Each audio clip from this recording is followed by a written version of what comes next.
You guys that have been to my workshops before know that one of my favorite things to do is to debunk the bullshit, to get rid of the stupid, because there's a lot of stupid attached, and dear God, Hollywood has not done us any favors when it comes to these topics. When I say witch, or witchcraft. I'm looking at you, Holly. We could easily substitute the word shaman or priest, priestess, rabbi. We could look at witch doctors. We could look at every culture, and in every culture throughout time, there has been people that have what a lot of people like to call secret knowledge, which pisses me off. Nobody should have a secret handshake for God. Nobody has like the exclusive access to the universe and the rest of you are left out. That sort of crap drives me crazy. And so one of the things that I want you to get into here, and you have to do it on the fly, and I encourage you interrupting me and asking me a question if this particular thing comes up, or really anything. I like casual. If I use a terminology that for some reason hits you a little bit like that, say something, because I'm willing to bet there's 75 other words that I could use for the exact same thing that you'd be totally comfortable with. I love sharing the story about a psychic fair I was at years and years ago, and some of you have heard the story that we're in the shaman training. I started out my workshop, it was on manifesting. And I said, over the next hour, I'm going to illustrate how there's no difference between a Christian saying a prayer and a witch casting a spell. I managed to piss off everybody in the room at once. The witches thought I was calling them Baptists. The Baptists thought I was calling them witches. Everybody was mad. And very shortly, they were all like, oh, well, if you're going to put it that way, if we take an intention of what we want and we take it to some spiritual figure and we believe that through that practice some change is going to occur, I just explained prayer, and I just explained witchcraft. And so those things are actually surprisingly interchangeable. And the reason that I'm starting out a candle workshop with that kind of thing is if you don't believe in magic, then everything I'm getting ready to tell you won't make a damn bit of difference. I like to say it about faith healing as well. No faith, no healing. It's called faith healing for a reason. This is called a magical practice for a reason.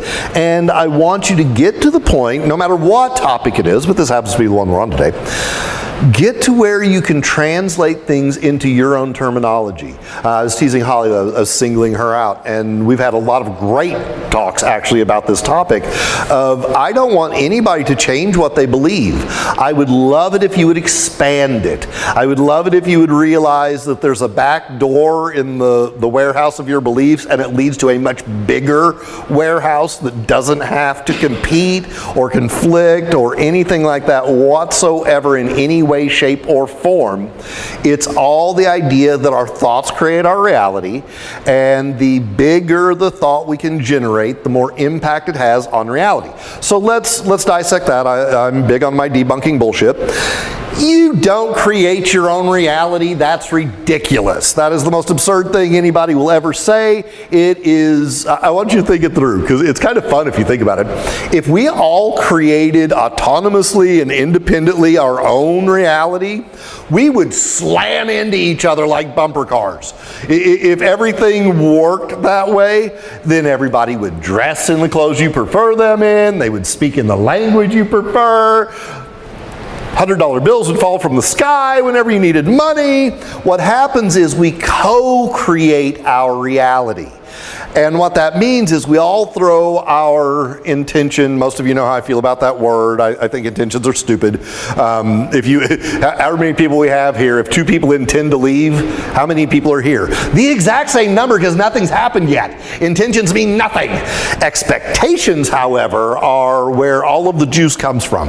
And we got one guy, so you're going to have to work with me here. But women understand far more readily than men that there is a big difference between a woman who intends to have a child and a woman who's expecting a baby.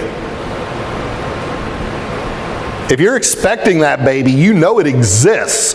It's just a matter of when it presents itself. And so you could intend, fill in the blank, whatever, or you could expect it to happen.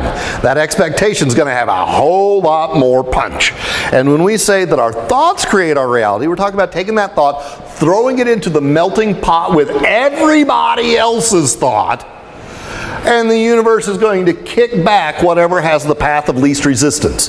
And so if you're trying to manifest something that affects only you, you're going to be powerful. You're going to be able to make it just exactly the way you want. The more people it involves, the more people it affects, the more broad sweeping it is, the harder it is to get those things to happen. Now, we're going to talk about this crash course in some of this, and some of you know all of this, so I'm kind of running through this part. High ceremonial magic. God, annoying shit if you ask me. I have to have this certain blade that is this long so that I can harvest this herb on the 4th Wednesday under a full moon while reciting this incantation, and if I get everything absolutely perfect, then my thing will work. That's high ceremonial magic. It's very much like baking. You can't cheat when you bake. You measure exactly, you measure precisely, you don't substitute things, and if you do all of that just right, it turns out the way you want. I don't bake, I cook, and I don't cook with recipes. I grab some of this, and I want to do that, and this seems like it would be good, and this will help with it there, and I think I want to do it in that pan because I like that pan today, and I believe that the entire world is in a constant state of chaos. Everything's pinging around and shifting and spinning out in every single direction all at once. Life is chaotic, if you haven't noticed. So I practice chaos magic. It's all flipping around doing silly shit anyway. I want it to go that way. And so I give it a big shove in the direction I want it to go because everything's changing anyway. And so the belief that it's all going to shift and change, nothing's permanent, then why don't I just expect it to change in the way that I want it to? And the more I can pile onto that, the better. Why the hell do we do ceremony? Why do we do ritual? Why do we even bother to cast a spell? Because it is a sustained thought process. You can sit there and go, I expect money. And the universe says, well, that was cute. Or you do a big elaborate thing, build up some energy, put a placeholder for it, and give it everything you got. And the universe is like, okay, you're doing something over there. Oh, you really want that? Okay, here. And it comes through in that fashion. And that's why there is power in numbers, and I want you to catch the contradiction I'm throwing out here. There is power in numbers, and there's a reason I'm a solitary practitioner. I was asked to be the high priest of a coven once. I have practiced along with a full coven. I have been in ceremonial robes in circle out in the woods doing the full meal deal and all of that. And it would be easier to be a Baptist. Those people had more fucking rules than anybody else, and it drove me crazy. Oh, you gotta do it this way. No, I don't. Oh, you gotta do it this way. Oh, well, if you don't do this, the goddess will turn her back on you. No, she won't. That stuff drives me nuts. And so I'm very much a solitary person, but I will partner up with people if I know, believe, and trust that their expectation is the same as mine. So when you're wanting to manifest something in your life, the fewer people you involve, the better. Because guess what? Everybody got a damn opinion about what's right for you. Everybody's got a thought of, well, it'd be better if it was like this. Well, I think it should be like that. Well, you know, I don't know why you're trying to manifest a blue car. I think pink is prettier. Now all of a sudden you got a pink car that you didn't want. So you've got to allow yourself to be very, very selective in who you work with. You've got to allow yourself to ask the tough questions. And you've got to allow yourself room to go, I respect your practice and I think it's awesome. I'm going to do this by myself because I think I need to. And getting to where you can be very diplomatic and you can draw on help. I'm all about help. Draw on the help when you need it and doing it on your own when that's the more appropriate thing. And the tools are merely extensions of yourself. That's the whole idea. I think Jan went and got our candles today. These are from At Home, the At Home store. So I want to start right there. The candles we're using today were bought at a home interior design store. We didn't go to the mythical apothecary that had the, we didn't have to go out into the woods to the little village hut where the woman poured her own candles. We didn't have to do any of that because this rattle, you guys can say it with me, can't you? It's a gourd on a stick with seeds in it. When I pick it up, it becomes a magical implement capable of directing energy and channeling my intentions, expectations, and thoughts into the collective form of the universe. That's a lovely statue. Happens to look exactly like my spirit guide and came in after a big long thing and all of that, but it's just a statue until I see it as an embodiment of my spirit guide. These, I piss people off with this one so much. This is the Robin Wood Tarot deck. As with all tarot decks in the United States, it's made by U.S. Game Company. These are pieces of cardboard with pictures on them. That is the absolute power that they hold. When people are like, oh, you have to have them gifted to you under a full moon by somebody that has practiced forever. And when you're done with them, you have to ceremonially get rid of them and disband them and all. They're cardboard with pictures on them. They don't mean anything until I choose to find meaning in them.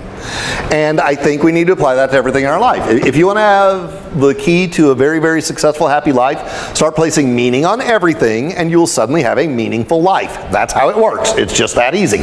And so the candles, nothing special.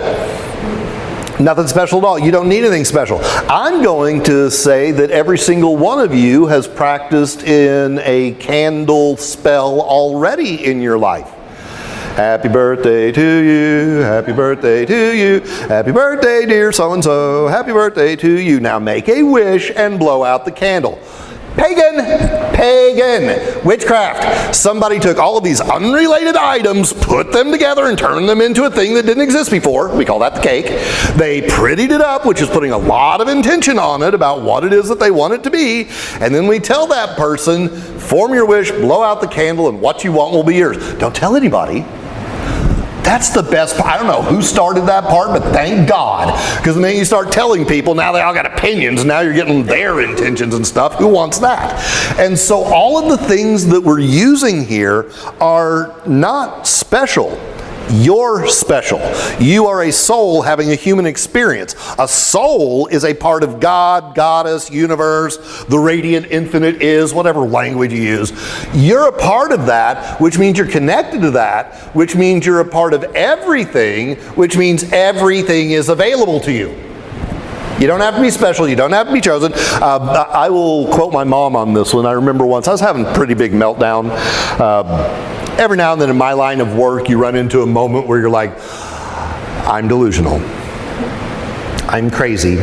And I'm taking everybody along for the ride with me. And so I looked at my mom one day and I was like, so what makes me the damn chosen one? What makes me so special? Why am I the chosen one? This is why my mom's so cool. She didn't even take a breath. She goes, well, because you chose to do it. Brilliant.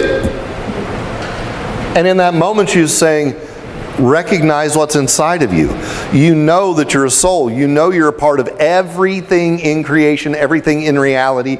That means everything in creation, everything in reality is available to you because you're already connected to it. This word, I use it all the time, and I'm going to call myself out. You don't manifest jack shit. There's not anything that suddenly came out of nowhere into being and just materialized because you did this. The reality is that you are practicing attraction. That's when law of attraction came out and everybody started using that language. I'm like, oh my God, we found an interchangeable way to talk about this finally. Because whatever it is that you're wanting, you want that new car? The universe isn't going to spontaneously materialize a car that's just for you. The car that you want already exists, and what we're doing is sending out this energetic beacon that goes, over here, send it my way, and it will come through. So when we get to these things, and we're talking manifestation, right? We're not even to the candles yet. When we're talking manifestation, one of the things you've got to get in your head is that the simpler it is, the better. And the more broad spectrum open it is, the better. And the biggest key to that part is decide what you want. Quit worrying about how you get it. Quit worrying about where it comes from. Quit worrying about how it finds its way to you, unless the spell that you're doing is to receive a specific sort of, say, validation or recognition that it has to come through a certain source. Then you might go there, but ultimately we're manipulating people when we do that. Nope, that car's got to come through that dealership. Well, now we're trying to control that dealership, and the universe is like, you have narrowed it down to this. We could have given it to you 15 other ways, but you want it like this. And so we've got to figure out how to get it there. That is just limiting. If you want to increase your prosperity, say that. Why do you care where the money came from? There's a great story, Deepak Chopra. You guys know Deepak? I say that like I hang out with him every Tuesday. He has this like giant project he's working on, a new book deal I think it was or something like that. He needs $1 million to kick this project off. And his assistant looks at him and goes, where's that money going to come from? Deepak looks at him like, wherever it is right now. It's going to come from wherever it already exists. And so when we get out of the idea that we're trying to generate something out of nothing and we're trying to rewrite the fabric of reality, that's not what we're doing at all. We are manipulating reality. We are manipulating what we consider to be reality, because the reality is that reality isn't reality. It's all made up fictional bullshit anyway. It's all an illusion. We're all in the dream. In shamanism, we believe that the dreams that we have at night are the real world, and this is the dream world, because everything in here is temporary, fleeting, and nothing is what it looks like on the surface. And so when we get into the practice that we're doing today, we're talking about a very specialized, focused way of going about this. And I want you to get from the very beginning, it is not the only way. There are so many different ways to do what we're talking about today. So the happiest thing that could happen for me today, because it's all about me, is that you would walk out of here going, ooh, I get it. Not I get candles, I get it. And you'll realize that you could do it with anything. My favorite one ever. Big, deep conversation with this person, talking to him about spirituality, manifesting, and crystals, and all this sort of stuff, and they got it. You know when you can tell somebody's having that epiphany, aha moment, and they're like, so you could use a Cheeto. I was like, if you believed in the power of the Cheeto, you damn well could. If you saw that Cheeto as another part of God, spirit, universe, whatever, yeah, you could. I happen to believe, gotta go biblical for a second, I believe that whenever two or more are gathered doesn't mean people. Whenever two or more elements of creation are gathered together, you begin to multiply their energies. You don't add them, you start multiplying them. That's why when I pick up that rattle, two or more are gathered. When I put my expectation on a candle and light that thing up, it becomes an extension of me, but it is not me, so two or more are gathered. And now we're starting to put that energy out there in an exponential fashion. And now instead of whispering to the universe, I'd really like this, then we're actually, boom, here's what I'm calling forth, and it comes forth. And I will tell you, this will not be any shock to anybody knowing my personality. And if you don't know my personality, yeah, you do. You've been here for 20 minutes. That's all there is to it. It's loud, it causes a lot, and it's very sure of itself. The idea, Jan, behave. The idea of manifesting, and a lot of people will really disagree with me on this. I believe in manners. Please and thank you is nice. Manners count even in the spirit world. You should always have gratitude. You should always say thank you. But you should not go like the weak bastard stepchild begging and asking if you're worthy. You are worthy. There is nobody who is unworthy. Get that in your head right now. You have a soul residing within you. What more do you need to be worthy? And so, again, we're going to go biblical because it's fun. Moses did not look at the Red Sea and go, if it's not that much of an imposition, could you part so that we... He commanded the waters to part, and they did. When I want something to happen, I tell the universe what to do. I command it. I say it with authority. I say it with conviction. I throw my entire energetic self at it, and I expect the universe to respond. And when you get to the point where you feel like you have, that's what empowerment is. Little side note, empowerment means to act powerful. I hear people all the time, I want to empower myself. Well, then start acting like it. Walk like it, talk like it, pretend like it, and you'll suddenly be it. And it helps if you surround yourself with a bunch of empowered people, because then you kind of step up to their level of everything. So you could do any number of things that we're talking about here in any number of other ways. Let's get into candles. Why candles? Candles are something that show up in every religion. Cultures that don't have candles will have their version of it. An oil lamp, a torch. There will be something there that holds the flame. We talk about the flame a lot of times as being that sacred fire of creation, being the energy that we see that we're talking about directing, manifesting, sending in a certain direction. And you will see everybody from, let's put it this way, if the Catholics, the Baptists, those two don't agree, first of all, and the pagans all agree on something, put that shit in the bank. Man, if that entire group, if the shaman and your Baptist church believes the same thing, man, run with it, because we found a sweet spot area where nobody's conflicting. I used to actually light the candles in the Presbyterian church that I went to. I used to light the candles in the Baptist church I went to. I light a lot of candles in the Church of Shane that I go to right now. I'll make this one quick, but when I say the Church of Shane, the last minister that came to my house, I said, why are you here? We'd like to invite you to our church.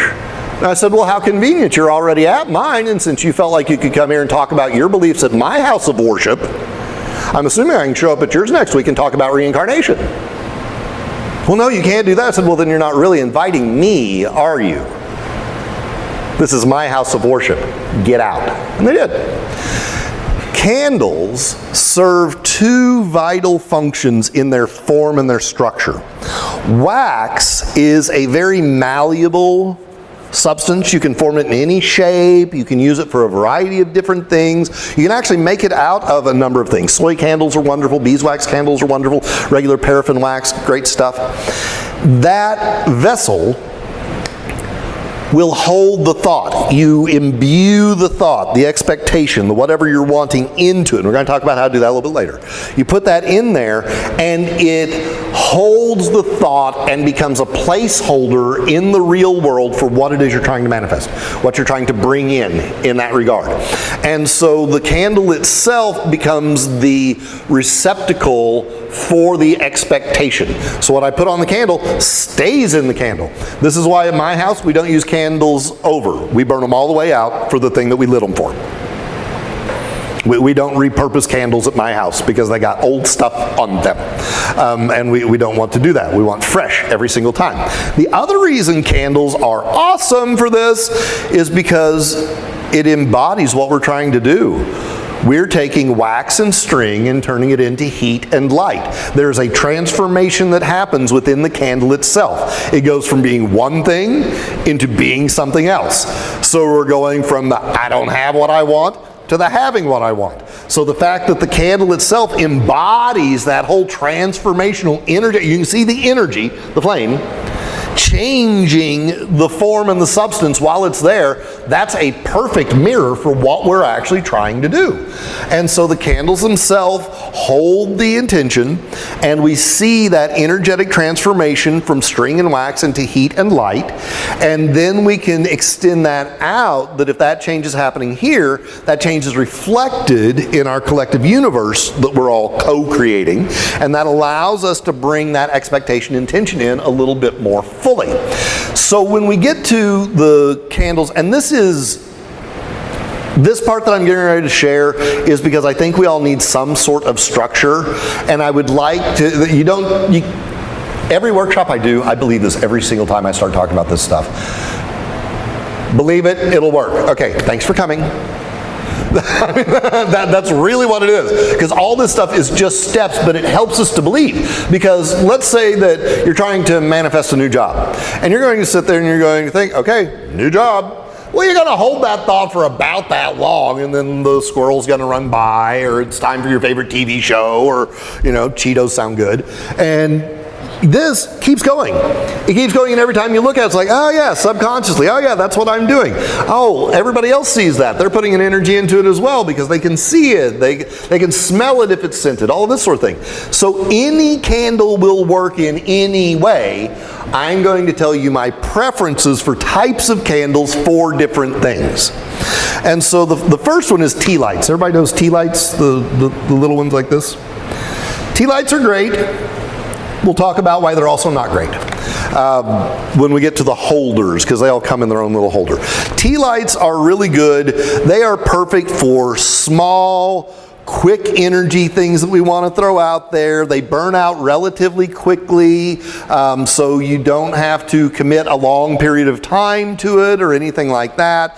If it's something that, oh, I need to do something on the fly, impromptu ritual, I need to throw something together right now, I got a tea light in the cabinet, that'll work. Great. You can do that.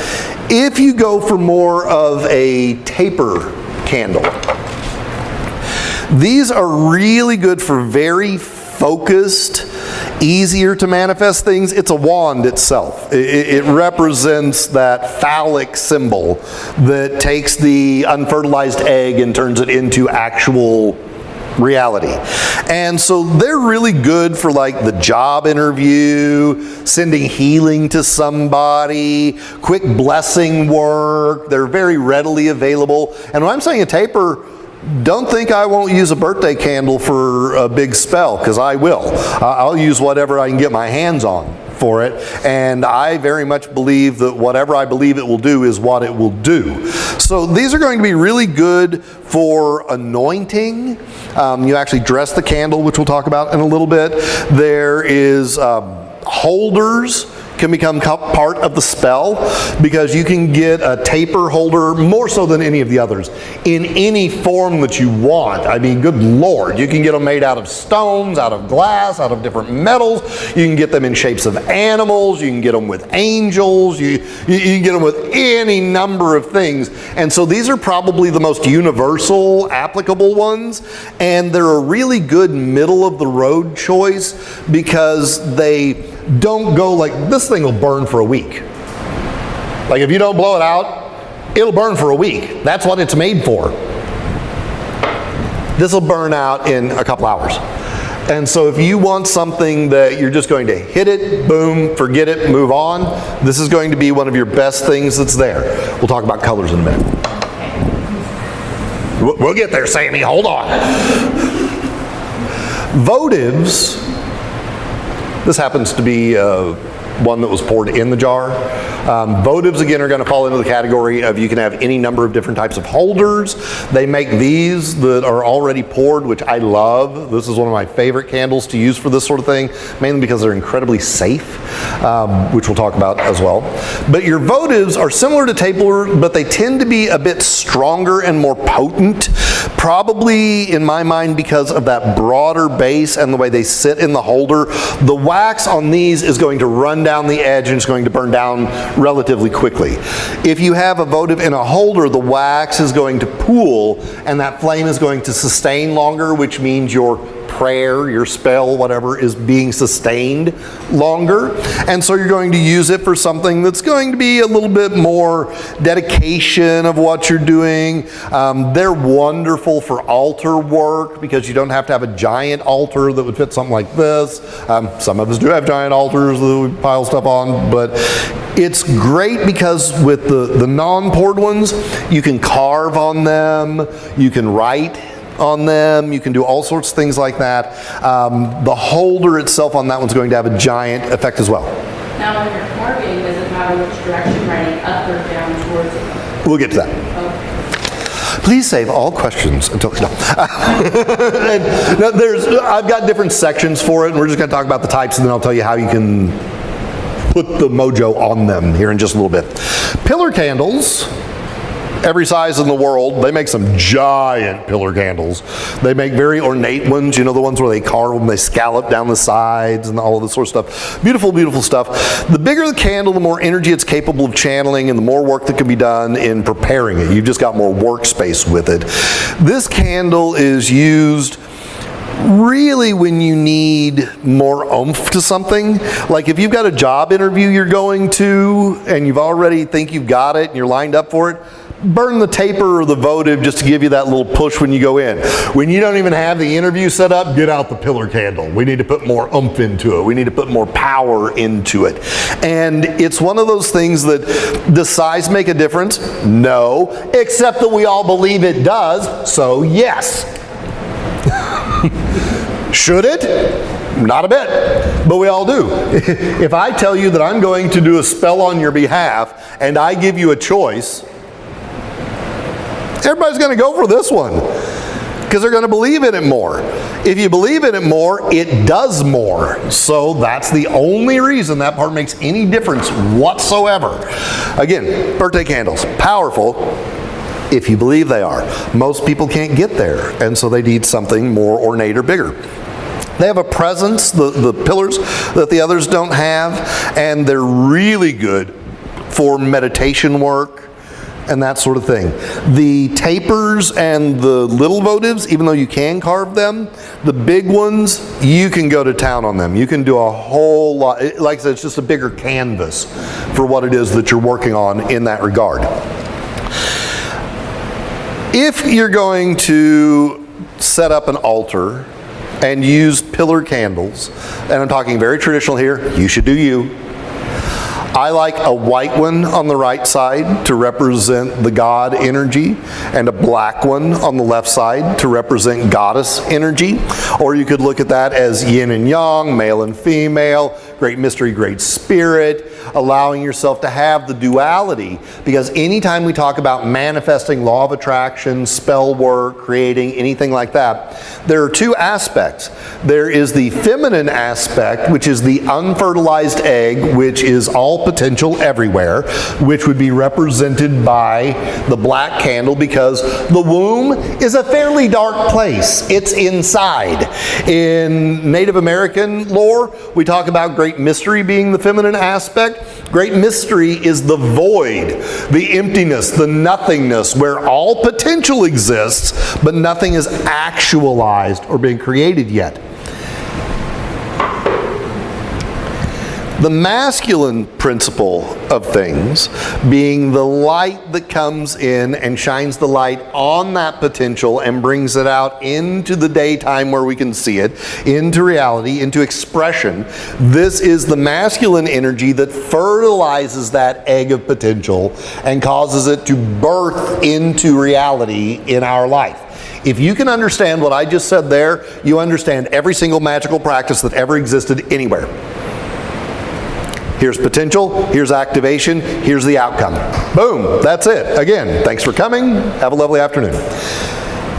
When we get into the various different colors, it's going to be a lot more personal what the meaning is to you. There are universal things. There are correspondences and concordances, and people write elaborate books and all sorts of things.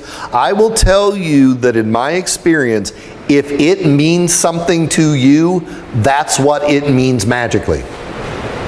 If you assign something a meaning, that's what it means. And I can even express that out into our world. Words don't have inherent meanings. Words mean what we decide they mean. Everybody in here, we have a largely female crowd. At some point, I will refer to every single one of you as a dude. Because dude for me is a universal term of people that I like. Now, technically speaking, that's a male figure that likes to surf. Dude. But that's not what I use it for. And that's what I mean. If we want to talk about, that's why I say spells and prayer are the same thing. Because to me, they mean the same thing. So in my world, They are the same thing. To somebody else, it's like, oh my God, that doesn't mean that. Well, it's probably not going to work that way for you then. Because it's your belief that makes everything go on, and your belief has to come into that expectation, or no juice, nothing's happening. When we, the other one that I wanted to mention, talk about altar work, I had one here that I'd already lit. This candle, see how it's already lit? And I said that I don't reuse them. There will be one that I reuse. This is called the working candle. This is the candle I'm going to use to light other stuff with. This is the candle that I'm going to use to light my incense off of. This is the candle I'm going to use to light my altar candles. This is the one that if I'm doing a bunch of spell work and I've got 5 candles for the different things that I'm doing in that moment, this is what I'm going to use to light each of the different ones. I'm going to blow it out. I'm going to throw it in the drawer until I need another working candle to use in that regard. You can put it in a cute little holder and do all of that sort of stuff, or you can just get it out, do that, blow it out when you're done, throw it in the door, it's fine.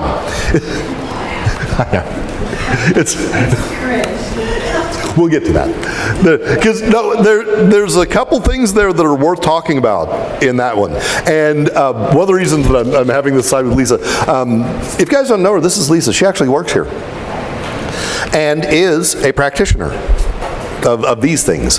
And so we'll get into different traditions. And I love that because like, oh God, no, don't do that. And we'll talk about what it means when you do these things here in just a minute. But having your working candle, something that you can use in that regard, fantastic. It's a wonderful tool to have around. I would like to take a moment to reflect upon this, which I refer to as the sacred Bic. This is an amazing sacred tool. I guarantee you Sitting Bull would have thought this was magic when he was lighting his smudge with it. I guarantee you that the ancient people would have thought this was the most mystical, magical thing that's there. And if you understand it at all, there's a flint in there, which is a piece of stone, and we use stone magic all the time. And we use a little grindy thing, and we use a gas substance so that it does this. If you want to get super fancy, buy yourself what's called a piezoelectric lighter. They have crystals in them, and when it puts a pressure on the crystal, it emits a spark, and that's what turns it on. So you can actually use a crystal for your lighter. It's sacred. Why? Because I picked it up and I'm using it and I'm sacred. That's why it's sacred. There's a big story about the evil Richard. I had a stalker at one point that I needed to get rid of. And I called my friend Debbie, who's like a very, very, very dedicated witch, and we did a banishing. I believe in playing nice. I'm going to take you through this real quick. Piece of aluminum foil, shiny side up. A crystal that represented Richard. Some of my smudge mix I lit on fire, and as I put it in, I blessed him with everything he could ever want except me. Fill your life up with so much stuff you don't even have time to think about me. And so I called Debbie. I was like, I got a bundle of stuff that I'm never touching again. I need you to come over and get rid of it for me. She walks in the house and she goes, I will require a sacred Ziploc. I'm not touching that shit either. Turns it inside out, grabs it, boom, boom, boom, takes it. I get a call. I'm standing on the bridge. The packet's going into the river. Richard's floating away from you. 20 minutes later, I got a phone call from Richard, said, you know, I've realized that you don't feel about me the way that I feel about you. I'm never going to bother you again. Never heard from him again. Anything can be a magical implement because it exists in this world. Now, I like natural things better because I feel like I connect to them better.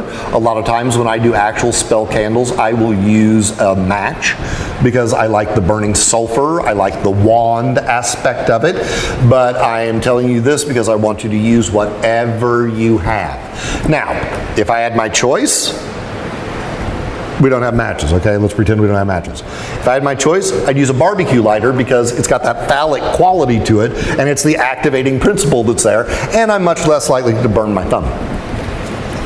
Jar candles, these are great. This costs you about $2. If you ever want the shortcut, best candle you can get for the money, go to whatever your local grocery store is, find the Hispanic section, They will have these. A lot of times they'll be wrapped with like Virgin Mary or Michael or all of that sort of stuff. Little knife up it, take all that off. Unless you want to use them in your work, I got nothing against Michael or Mary. You end up with this wonderful, safe jar candle that will burn for a very, very long time with what you want to make happen. These are awesome for what we're talking about. This is my absolute go-to for my personal spell work. We always have a couple of these at the house for whenever I want to kick something off. We have a bunch of other stuff, but these are the absolute go-to for me. The reason that I love them so much is you can't carve on them, but you can write on them. You can take a sacred Sharpie. You guys know about me and my Sharpie. I want to show you what a Sharpie can do. This is a custom-made Ouija board that I did myself, hand-inked by a shaman. I colored it with a Sharpie. The other side, an intention board that we'll get to here in a little bit. It's why it's out here for the candle workshop. The other thing about Sharpies that are wonderful, it's permanent. What you put on there means you mean this. You want it to be there. And while that seems really powerful, it also keeps you from writing stupid shit. Well, I want this to happen. Man, I just wrote that in permanent ink on that candle. You need to be very thoughtful of what you put out there, because I guarantee you what you put out there will come back in some form or fashion. Everything's a boomerang. It may not come directly back, but it'll land somewhere around you, and it'll land in whatever fashion you created through the energy you put behind it. And then you get to the 3 wicked candles. I think they're best for devotion. I think they're really good for Goddess, God, and me. Those of you that did the shamanic work with me, we do the 4 directions around us, and then we do Earth, Mother, Sky, Father, and within. 3-wick candle is perfect for that. They make them in all sorts of fancy little holders. They make them nice and pretty. Again, they're usually pretty safe. I would also use these anytime I was trying to bring something together. If I was trying to, like we've got several new practitioners here at Sage Studio. I would get, let's say we have 6 of them, I'd get 2 3-wicked candles, set them touching, and light one for each person that's here, showing that we have a collective venture that's going on. I love this for a wedding ceremony, and a lot of people be like, well, wouldn't you just have one for the groom and another one for the other groom? Well, you would have, this would be Scott, this would be me, and this would be our life together. And so anytime you can bring that triple aspect into it, or if you're having trouble moving from one stage of your life into another one, you've got a big transition that's going there, you could light this for the triple aspect goddess, which means maiden, mother, and crone, which means that there's a progressional aspect. We grow, we change, we evolve, we become something else. And it's a great way to celebrate and honor that, and to say, you know, here's where I was, here's where I am now, here's where I'm going. All 3 of those are being honored, because I think a lot of people have trouble moving on from something because they feel like they're not honoring it. You know, I've been a shaman for 40 years and now I want a taco truck. I need to figure out how to gracefully move from one to the other. Okay, here's me as a shaman, here's a taco truck, and here's me in the ability to move forward. So anything you're bringing those different aspects together, and they make 2-wick candles, they make 4-wick candles, you can do the math here, and those things are great for that sort of work when you're doing that. I also think that in the devotional sense, they're wonderful because generally speaking, this is absolutely not a universal truth, but generally speaking, they're a little bit higher quality candles. They use a better wax because if they don't, they burn uneven with the 3 wicks. They usually have a nice holder that they're in. This actually is a really nice holder, so when it's burned down, I would then turn it into a flower pot, or it could become a bowl that I use ceremonially or something like that, because why would we waste it when we're done with it? And so the 3-wick candle's really, really good for that sort of stuff. The other thing that I think they're really good for is resolving conflict.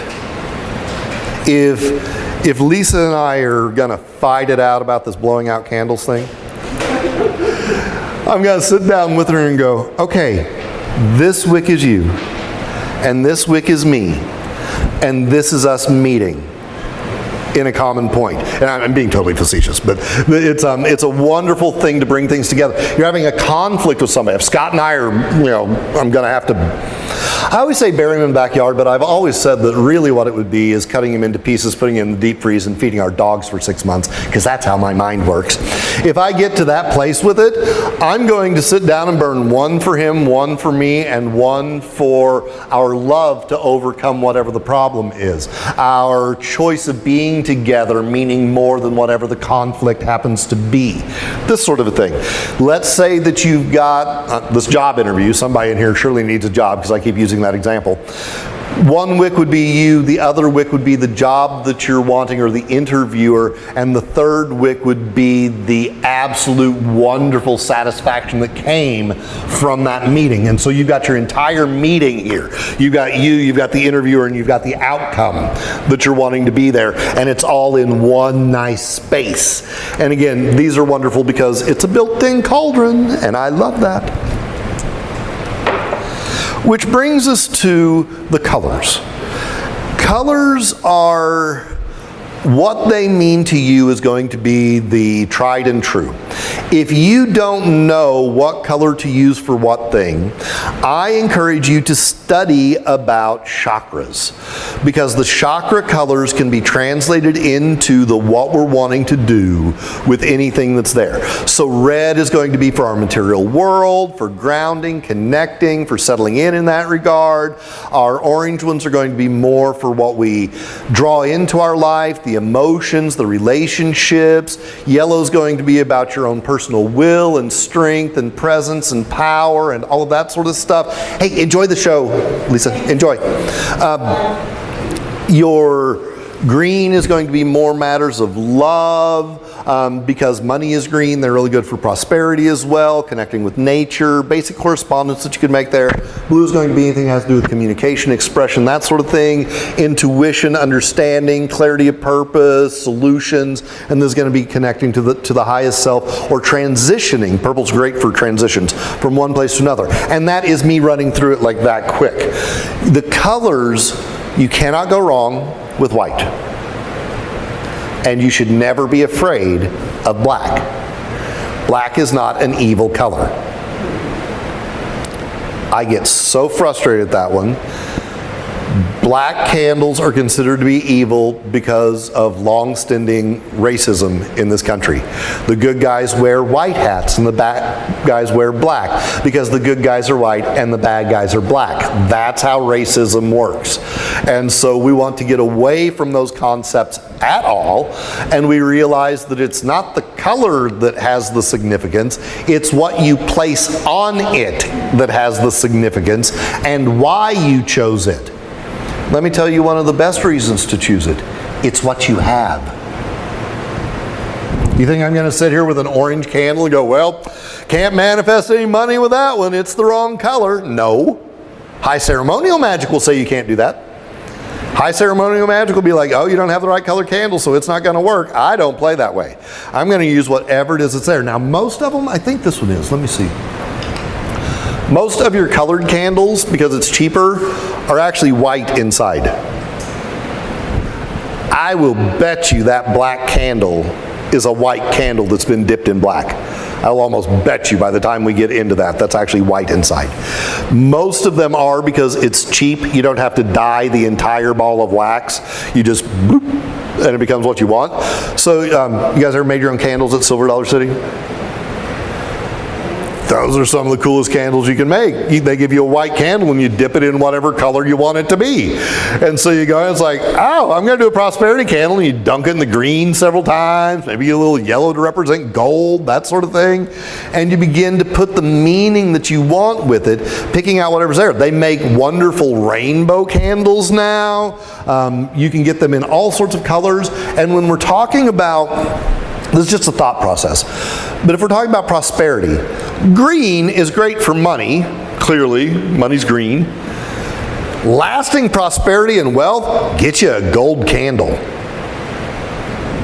Gold doesn't lose its value. Gold goes up in value.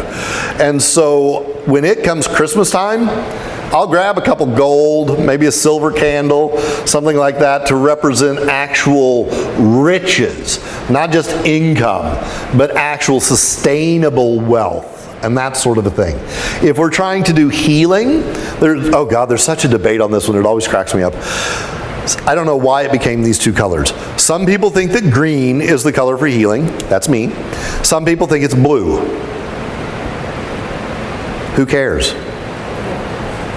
It's the intention, the expectation that you put on it that's going to decide what it does.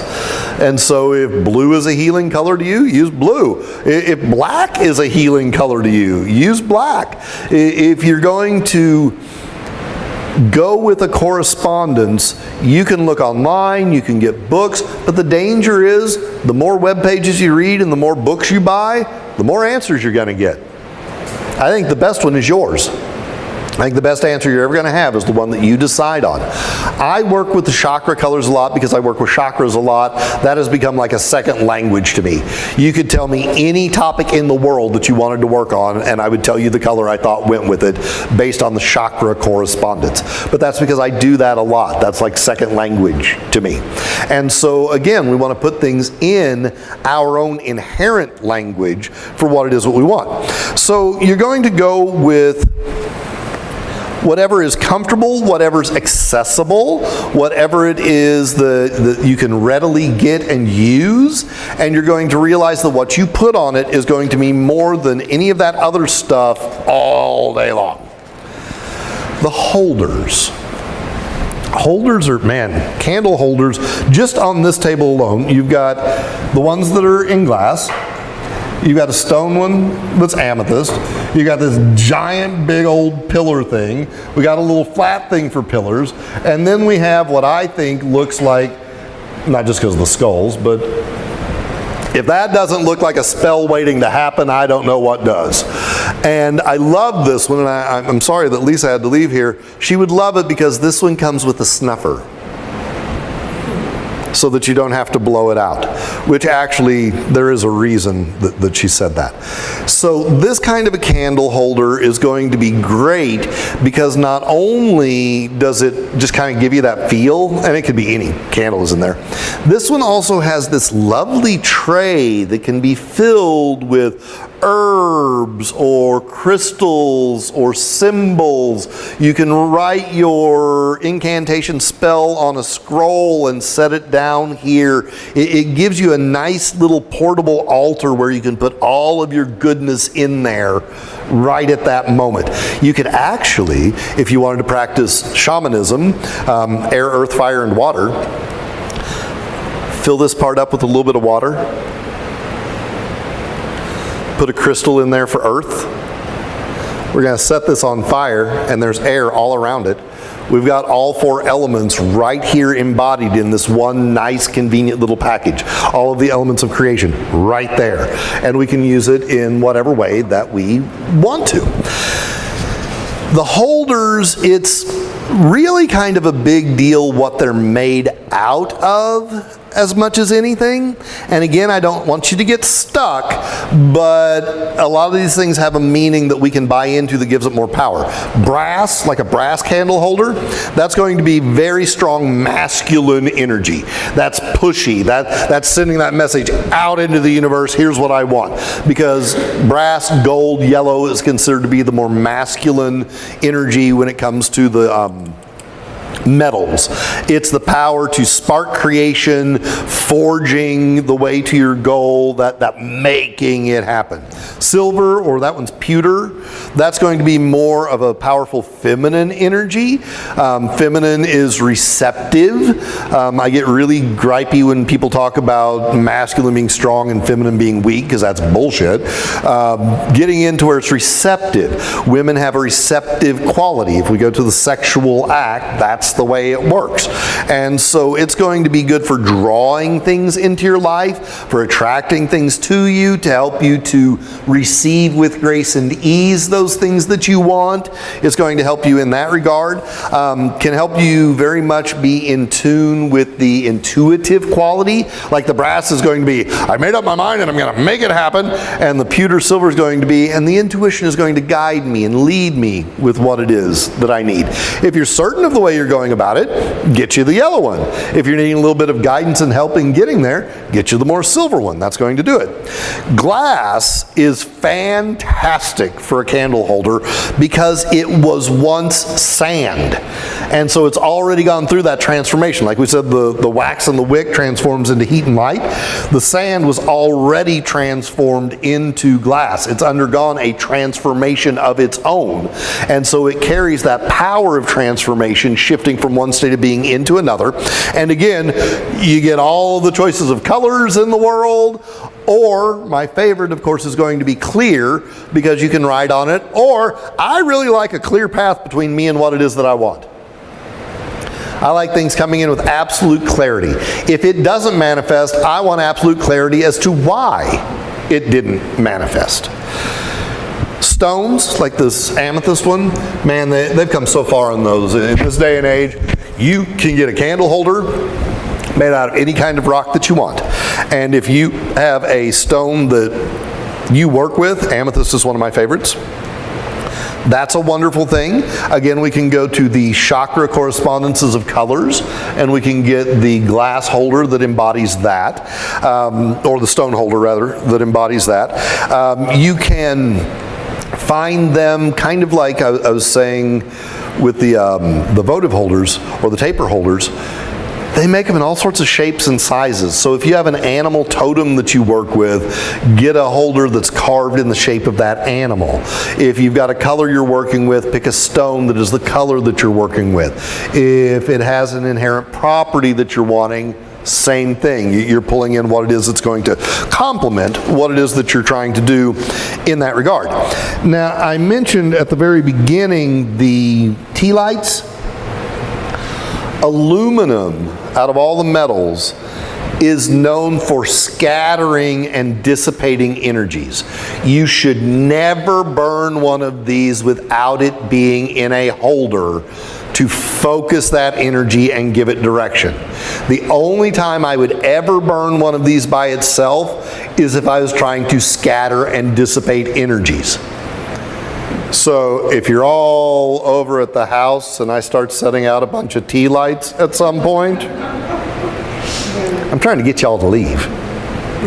Scattering, dissipating. When there's a lot of negativity coming at you, or when there are people who are targeting you in some way, this is great for dissipating and dispersing that energy that's being directed at you. That's the only time I would ever use one of these that wasn't in a holder itself. You take this and put it in here, that amethyst with all those points is not going to allow scattering and dissipation. It's going to give focus, clarity, and direction to what it is that you're doing. And so that's going to override that quality of it. And leave it in there, I leave it in there mainly because I hate having to clean up the wax out of my holder. But you can also take them out in that regard. And the purest form would probably be take it out. They also make all sorts of wonderful little glass votive holders, like all sorts, not just these things, but like all sorts of different shapes and colors and all of that. Wonderful for them. I love tea lights, but generally speaking, you'll never see me burning one without something else with it to hold it. The one exception of that would be, like I said, if I'm trying to disperse something, or if that's all we got and I got nothing to put it in, we need to get something done, I'm going to energetically encapsulate it and give it focus, so that I'm not just sending craziness out everywhere, because I do enough of that anyway. How about plastic? They make little tea lights that are The plastic is way safer. The plastic is going to work basically like glass does. Yeah, it's, some people, oh, well, that's man-made. Well, yeah, so is the damn candle. So is the match you're using to light it with, and so is the house that you're standing in when you're saying all of that. So just because people made it doesn't make it bad. People have souls in them, and they made it. And so the plastic ones, I love those. And they... is it Yankee that makes all the different scented tea lights? I know their big ones are scented. I've got a bunch of them. I don't know who made them, but yeah, I've got a bunch. So you'll find some of the actually colored tea lights usually in plastic. They don't put those in the metal. They put them in plastic so you can see the color. Wonderful. Now we're back to whatever the color means to you. It's in a wonderful, safe little thing. And in that, you can really start doubling down because you can get a green candle and put in your amethyst holder. You're adding multiple meanings and layering what it is that you're doing there and giving it more punch in that regard. The scents of them, scented candles, it's actually very hard to find unscented candles usually. They usually smell like something. I will pick the color before I'll worry about the scent. But if I can find one that has a color and the scent has an aromatherapy property that goes along with what it is that I'm wanting, absolutely, I'll double down with that. And so you have to look, because they get really weird with some of the combinations these days. I probably wouldn't ever, I can't imagine why, as I'm saying this, I'll come up with a reason. I can't imagine why I would burn a popcorn scented candle for ritual. I mean, I guess if I was trying to throw a party, it was movie night and I wanted everybody to have fun. But there's some really weird smelling candles and there's some really odd combinations. And so you either need to decide that the aromatherapy part does not matter to you, in which case you negate that property in it by your own intention, or you find something that matches. Let me give you the shortcut. You like the way it smells? That counts. If it's pleasing to you. Now, the one reason that I would want to use a scented candle, and I'm going to give you a sideline that's really fun, and I'll be surprised if some of you don't do it following this. Anybody that walks into the house is going to energetically connect with the spell that you're doing. What's that smell? In that moment, they've given focus to it. They've added a little bit of their energy to what it is you're doing. Here's the non-candle fun version of that one. I do this one a lot. Take an essential oil. If you're nice, get one that smells pretty. If you want to be effective, get one that doesn't. Coat your money with it. This is one of our props for today. This is a $100 bill. We're going to use it a couple times today. $100 bills happen to be my favorites. I collect them. It's one of my new favorite collections. If I coat this with an essential oil and I go hand this to somebody at a business, everybody who opens that register, everybody who counts the change at the end of the day, everybody at the bank, or everybody who receives this as change, what is that? That's my spell. Thank you for thinking about it. Every person who handles that is going to have an awareness that there's something different about that money. What's different about it is I told it to multiply and return to me. That's what's different about it. And so the smell is a wonderful, wonderful thing. God, years ago, Roxana had been over. She's the witch I worked with a lot of times. And I noticed that there was this bag on my altar that had never been there before, so I went and picked it up, and it was full of change. And I called Roxana and said, "Did you leave a bag of change on my thing?" She goes, "Yes, I did. It's a spell I did for you."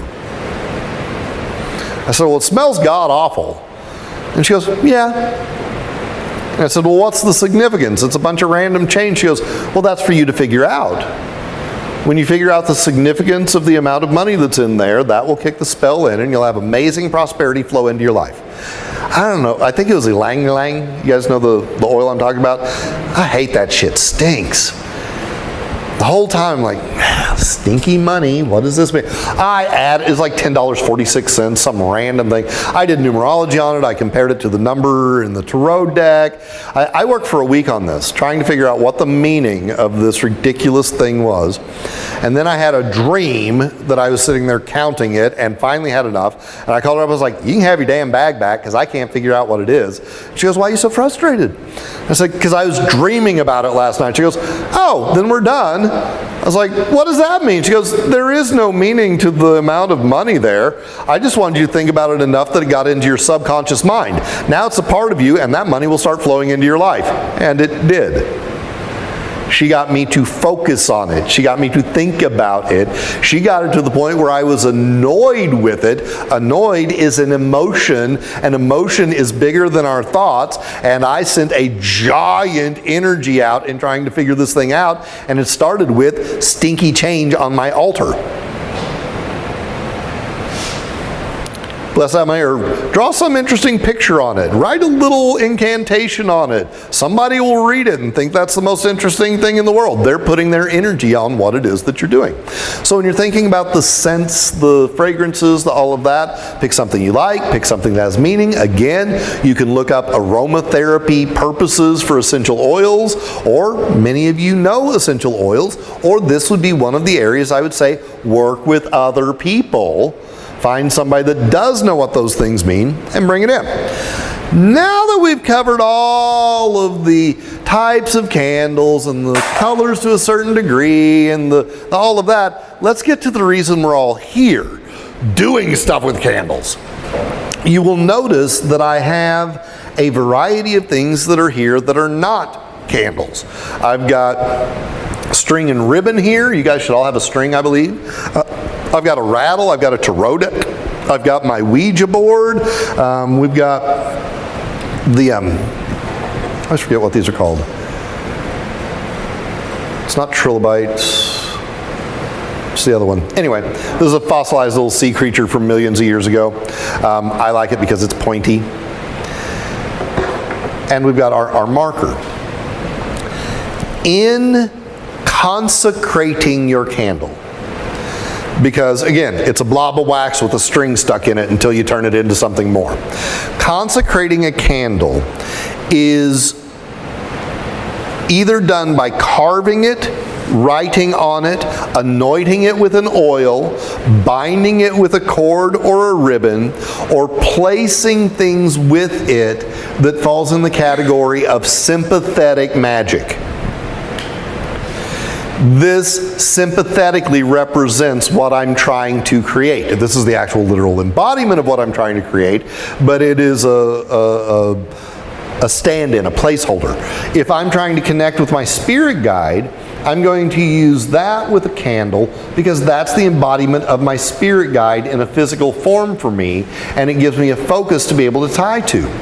The board itself, the reason it's a Ouija board on one side is because we're doing spells and the whole alphabet's there. That's why they're called spells, because you can actually make anything out of it that you want to. And the other side of it is an intention board that shows the 4 directions that are there. And it's got a medicine wheel symbol on it to block negative energy from coming in. And so I would use that as a portable altar. And that's one of the things I want you to get. You could use, at home I have a silver platter that I use because I think the universe should give me what I want on a silver platter. I've got an altar space at home. I've got an actual altar, and then I've got a working altar where I burn my candles. Hanging above it is a mirror, because I think when you go to an altar you should bow to yourself, because if you want to find God, look in a mirror. That's where he is. If you want to create an altar space or something that represents your material world where you're wanting this thing to happen, it could be anything. It could be a dinner plate. Okay, this plate represents my world. Everything I put on this plate, I'm putting in my world. Everything I put on that board, I'm putting into my world. Everything on that platter is being handed to me in my actual physical world. You create something that represents the physical world that we live in so that it could be there. And that could be this candle holder right here. That could be the idea that this is my altar. The holder itself is my altar. You could set out a cloth that's under it. You could take a piece of paper and write my altar and set it down, and that actually counts. We're back to, Cheetos if you believe in it. And so we want to imprint our candle with what it is that we're wanting to happen. And so I'm going to give you a couple of different versions, couple different ideas, and I want you to keep in mind they're all just ideas, and then we're going to do one together here in a little bit. So if I was wanting, I'm going to use this as my placeholder. The shadow board, that's what I call it. The shadow board is going to be my portable altar. It's going to be my cauldron, my plate that I use at home. It's going to be the cloth that I lay out to do everything on. This is going to be my space where I do this. The first one that we're going to do, because how many of us have a tarot deck? Anybody got tarot decks? Tarot decks? Wonderful thing about tarot decks and candles is that you can find, I'm going to keep my prosperity thing going here. So I might pull out the King of Pentacles because he's the king of money. I might pull out the Nine of Pentacles because it represents living in luxury. We're going to pull out the Magician card because I want to manifest it my own self. And then let's actually go with the Wish card. There's a good one because I'm getting my wishes granted. And so I'm going to take these four, it doesn't have to be four, it could be one, could be any number of them. And I'm going to look at it as I myself, the king of money, who has the power to manifest and create a life that is filled with luxury, prosperity, and abundance that grants all of my wishes being fulfilled. I could either take that,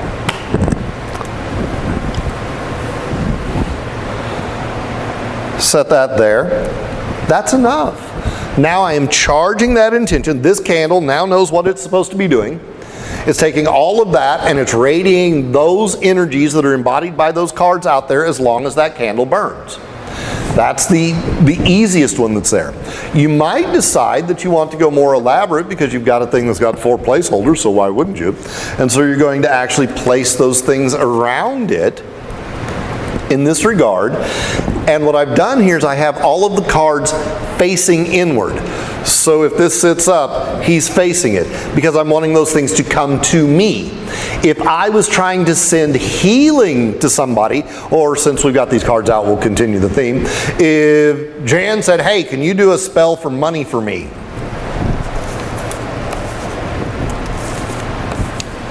Because I'm sending those things. This is bringing the energy in, sending it out in that regard.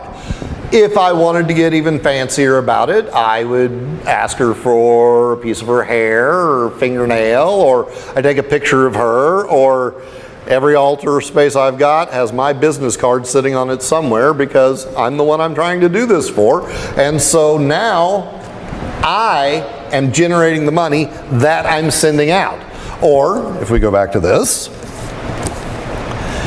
now I'm drawing that money into me and I'm making sure the universe knows, no, that's for me, not anybody else. And if I want to dial it up even more, I'm going to put that actual embodiment of money there, and once that candle's burned down, I'm going to go spend that. I'm going to put it out into circulation. How can it multiply and return if it never leaves? And so I'm going to take it, put it out in there. And so you want to get really big and bad on this one? You're going to get you a gold candle with a green holder. You're going to get your $100 bill that you've covered in oil. You're going to get your cards out that represent everything that's there. You're going to put your name or a piece of paper, a business card or something there that identifies who you are. And you're going to put it on something that represents a really wonderful, powerful energy for you. That could be a slab of rock, that could be your grandma's china, that could be something that holds a meaning for you. And now I put 4 or 5 things in there that are saying to the universe, this, and in case you missed what I meant, this, and in case you still don't get it, this, and in case you still don't get it, I'm going to charge that whole thing up, filling it full of that energy so that it's there. I'm really good at the correspondence stuff. I know it'll be the hardest part for everything else. I have a library of weird stuff up here. The orange candle, in my thought process, would be because orange is the color that's considered to be magnetic and is the second chakra, which would be the womb of creation, which means I'm going to birth the very thing into my life that I'm wanting to happen here. And this is me, you can be a little more lax if you want to, don't know why you would. Everything should have meaning. I just told you why I'm using this board, why I picked these cards, why I've got my business card, why I'm using that bill, why I am ascribing that meaning to that candle. That's the color of votive that I happen to have. Let's change it up though. What if I decided I wanted to ask my ancestors to help bring me that money? Skull candle. For everyone who's gone before, I'm calling on you guys. Or let's say that we're not trying to do money anymore and we're trying to figure out why we do the things the way that we do. That's my business card. I'm going to burn that candle asking the ancestors to reveal to me why I act the way I do about things. I'm going to ask them to come to me to give me the message that I need. The skulls represent those who have gone on. And it represents, because it's the skull, it represents their thoughts, their consciousness, their awareness, what they would say. We communicate from here. These all have little mouths on them. So I might use that for something in that regard. Or, let's go a totally different direction with it. I might use this one because I'm trying to put an end to something. I need to leave the abusive relationship, and that means that that relationship has to die.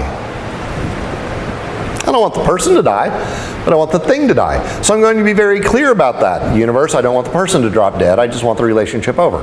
That's the sort of thing I'm going to put on it, the expectation of what's there. And we might take that and, I'm going to go super old school witchcraft just because it's creepy. I'm going to go dig up some dirt out of a cemetery and put in this little trough around the bottom of it because I want a definite ending to this stuff. I might get to the point where I actually, let's go back to our orange one because it's a little bit prettier thought. Let's say I've got a business partner and it's not working. And I want there to be a split, a break between us. But I want it to be something that is for the best for everybody concerned, because that's actually how I operate. Break it in half, and then burn them as two independent candles. The thing that was once connected is now two individual things. You could do that with anything. Or you could go just the opposite. This one's stuck in here because I waxed it down, so we're going to do an interesting one.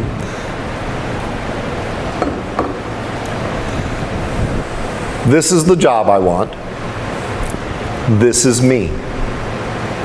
I'm going to light it, let it burn for an hour, put them out. The next day, same thing. The next day, same thing. Until they're finally touching. So that what I want and myself have now been brought together. They're actually there. When people say, can you do a love spell? Dear God, why would you want me to? The answer is yes, but they don't like the explanation.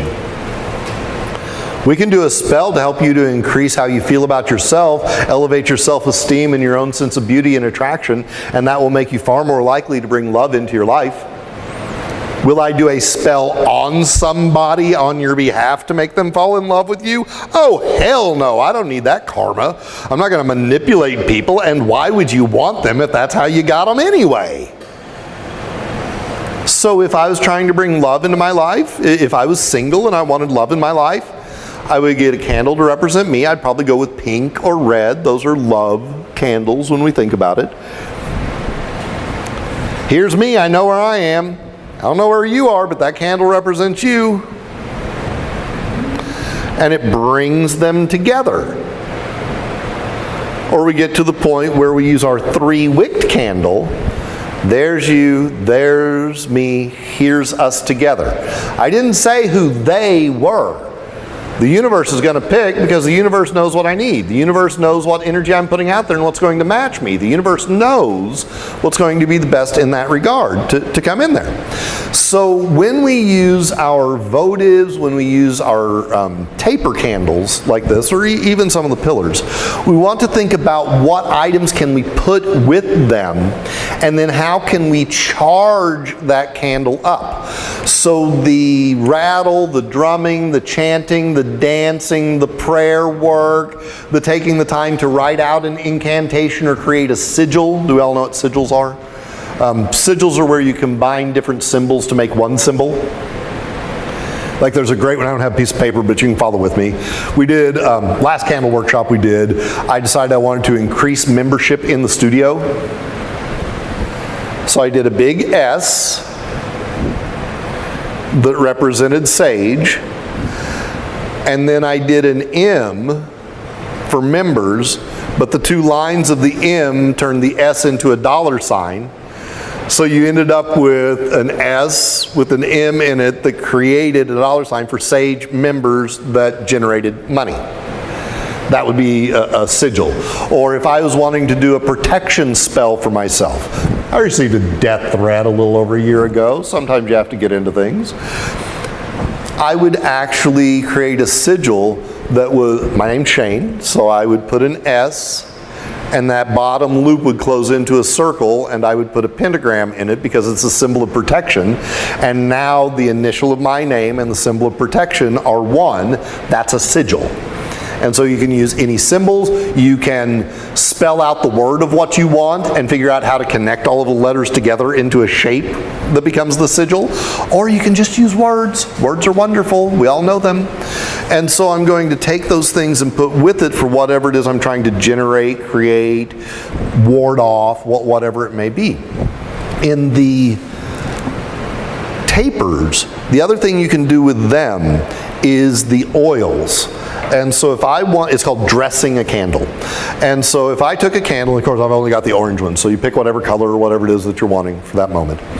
And there are 3 main ways to dress a candle. Get me a room full of witches and we'll end up with 100 different ways and everybody will think they have the right one. Starting at the bottom,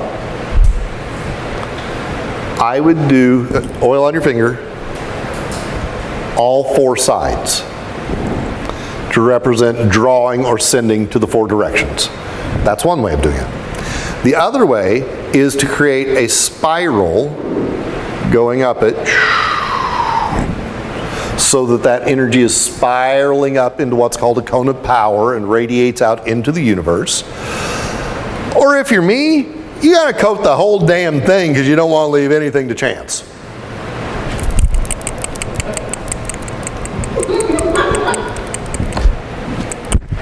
That's me. Yeah? At the candle store, they do have in those tapers ones that spiral up, so that's what you would use that for? Yes. What was that question? Yeah, that represents a spiraling energy going out there because everything is in cycles. The entire universe travels in spirals and circles. Planets are round, galaxies are round, seasons are round, everything spirals, and witchcraft is known as the spiral dance. And so that energy, sending it out in that way is a wonderful thing. And so you're going to anoint or consecrate your candle in that regard. And you can do that with any of them. You can do that with these as well. I like carving these though. In the anointing of it, an essential oil that embodies what it is you're wanting to do, perfect. That's just adding, to the mojo itself. Let's say we don't have one. Olive oil? Why not? What's wrong with that? Motor oil? Why not? It's in the thing. I'm not talking about going and get it out of your engine. don't know why my car broke down. I used all the oil on my candles. You want to get to where you can be so universal with any of those things. Cooking oil is wonderful for something like this. It's going to be safe. It's used to being around fire. It's not going to cause a hazard. It's not going to put off some toxic fume that's going to kill you. It's not going to do any of that sort of stuff. Perfectly good for that sort of a thing. If you want to get very creative with it, a white candle, and then you can take crayon and run up and down it with the color to mark the sides and get it to rub off on it so that you've actually put that intention on it in that regard. Wonderful way of going about that. Our pillars like this, that's why this is here.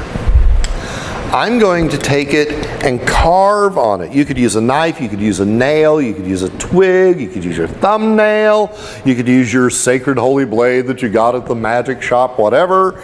You're going to carve in whatever it is that you want. Symbols, words, spiral all the way up it, the lines to represent the 4 directions, or maybe you put 7 because you're wanting to honor the shamanic path. You can get very creative. Let's go back to abundance, because who doesn't need a little bit more? I might take a candle like this and carve a pentacle on the bottom, because in the tarot deck that's the suit of money and material goods. Then I'm going to come up along and I'm going to a straight line down with 2 angled ones is called Fehu. It's the rune of prosperity. And then I'm going to carve dollar signs all over it. So I've got the symbol of prosperity, the symbol of material wealth, and the symbol of actual dollars coming in. Let's say I wanted to dial that up even more. This is where it gets fun. Coat the whole thing in oil. Light coating, you don't want it like light coating of oil, so it's kind of sticky. Set out like a piece of paper or a paper towel or a big tray or something. Cover it with dried herbs, because each one of those little green flecks represents a bill. Roll your entire candle in it so it's covered in all of these little symbols of the money. And now you've carved a symbol into it, anointed it with oil, coated it with the sympathetic quality of the money that you're wanting to do, and you have told it like 5 different ways what you're wanting from it. And then you say your prayer, you shake your rattle, you do whatever, you grab your sacred Bic, you fire the thing up and you let it go and you watch everything start pouring in. And that, I'm using money because it's universally relatable. That same thing that I just said, you've got somebody that has a medical condition and they don't know what medication is right. Roll it in those herbs so that we can find the right herb to use, the right medicinal compound, the right antidote for whatever it is. If you're wanting to banish somebody from your life and get rid of them, you might coat it in something like ash, to represent that it's done, it's over, it's burned up, we've gotten all the good out of it that we're going to, time to move on. You might coat it in, you can coat them in actually any number of things. The oil is going to be the most like standard go-to. That's going to be your universal thing that you could use. I'm not afraid of keeping old candle wax and melting it on it with an intention. And sometimes it's really good to do that when you've got a big project. You take some of the wax from the old candle and melt it over the new one so it's a continuation, or you put it in the same holder as the one that you did before as a continuation of things that are there. And then of course these, like I say, are my absolute favorite. It doesn't matter what size or shape they are. You can write whatever it is that you want on these. And I believe in incantations. Incantations are usually rhyming things that say what you want in a clever way. You can write out very emphatically, this is what I manifest. I would never, ever write on a candle, I want. Because all you're doing is creating a sense of wanting them. I love sharing this part because it's something that most people don't ever think about. This candle did me a giant favor. It was wrapped. This is the wrapper that was on it, whichever way that went. Yeah, that way. I would never burn this candle with this on here. Oh, those don't have one. Most candles that you have are going to have a warning on the bottom of them. They have a printed sticker with a warning about the hazard. Are you going to light a ceremonial candle that says it's going to burn your house down? Are you going to light something with a warning on it, or a limitation, or a fear factor? Why would you do that? Take it off, remove it, get the little sticker off of it, or if you can't, because sometimes they glue those suckers on there, color over it with your Sharpie so you can't read it. You do not want to magically light an intention-based candle that has a warning on it. You don't want something that's going, well, beware of using this. That's not going to help. So you get rid of that sort of thing that's there. Then we get to the point of, well, now we've got this candle that's burned down. What do I do with it? To get rid of it, old school witchcraft, oh dear God. You must bundle it up in a parchment and take it and bury it in the earth to return it to the earth and the blah, blah, blah. You want to know what my version of that is? Throw it in the damn trash, because guess where the trash is going? To the landfill. It's going back to the earth. It's the part you're not using anymore. It's the excess. It's the extraneous part. The only value that that part serves, the leftover, is to let you know how your spell's gone. That candle burns down, there's no wax left, man, I'd stand back and wait for what you want to show up. If it keeps going out, something's blocking you. And if you do this kind of a candle and it ends up all scorchy and icky and gunky on one side, there's some negativity that is interfering with what it is you're working on. You want it to burn clean and clear and pure and nice. Now let's say that we burn this one on something like this, and it burns all the way down. See, we got a little warning thing on the bottom of this. We got to be careful. Burn this on here. Wax comes down like that. I'm going to go back and look at that wax to see if it forms an initial, if it forms a symbol, if it points a certain direction. If the wax all pooled on one side, then I'm going to look what direction that is, and I'm going to think, is that air, earth, fire, or water? Thoughts, words, actions, beliefs. Getting to where you are reading the leftover wax. And then again, I think that leftover wax should either be put in a box so you can melt it down and make your own candles, because if you want to talk about doing candle magic, make the candle with the intention of what you want it to be. Fill it full of some crystals and stones and herbs of everything you want it to be. Put the oil in the mix of while you're making it. Bless the string that goes into it. Pour the thing yourself. Now you've got something you made yourself with all of that baked into it, which is super cool. And it gives you something to do with the extra wax. Or, like I said, throw it away. Because I think that a lot of people get overly attached to, they put the magical quality on the leftover. I'm not putting my energy on leftovers, I'm putting my energy on what I'm creating, realizing that with every process, there's the byproduct. If I cook a great meal, we still have to do the dishes. And even though the meal was great and we valued it, what we didn't eat is going down the garbage disposal. I don't consider that profane. I wouldn't consider this profane either. So do we get the idea that we can put the things with it that we want? We put the symbols, we put the sympathetic thing, we create a space for it to exist. We pick the color, the shape, the type, what the purpose is. We make sure that we give it meaning, even if the meaning is, I mean this. We put all of that together. Let's all play with one ourselves. We're going to double down on this just a little bit. Everybody should have one of these. Everybody should have one of these. And everybody should have one of these. Now, let's go, what's something that we want to manifest? What's something we want to make happen? I've been using money this whole time. We'll stick with it.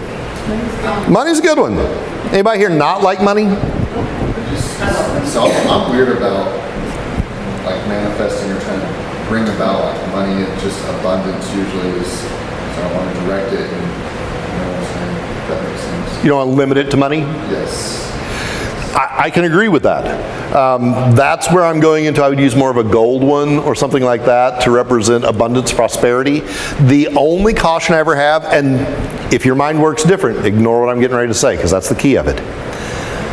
One of the reasons that I don't like simply saying abundance is because you can have an abundance of problems. You can have an abundance of health problems. You can have abundance of shit in your life. And so just saying abundance is too open for me. I want abundant health. I want abundant prosperity. I want abundant whatever. So prosperity instead of money might be a better way of putting it. And there again, it's what does it mean to you? That may have meant nothing to you, and you're like, no, I know what I mean by abundance, so what's your problem? But just saying abundance alone can be somewhat problematic unless you're holding that absolute thought of what it is there. So I'm going to use this because I've got the stuff for it. We're going to step away from... What?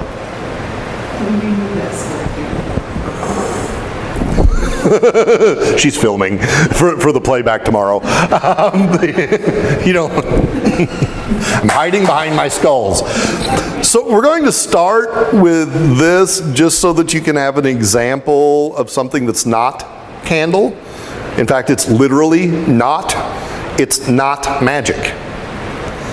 If we take a basic string and we decide, or a ribbon, I'm going to use the ribbon because I'm going to use the other one for something else. If I use this ribbon for representing my own self, then I might decide that I want to bind myself to that prosperity. I might decide that I want to tie myself to wealth and abundance. I might decide that I want to tie myself to the people and situations that bring those things in that I want. Or I might actually take my trusty $100 bill that I like using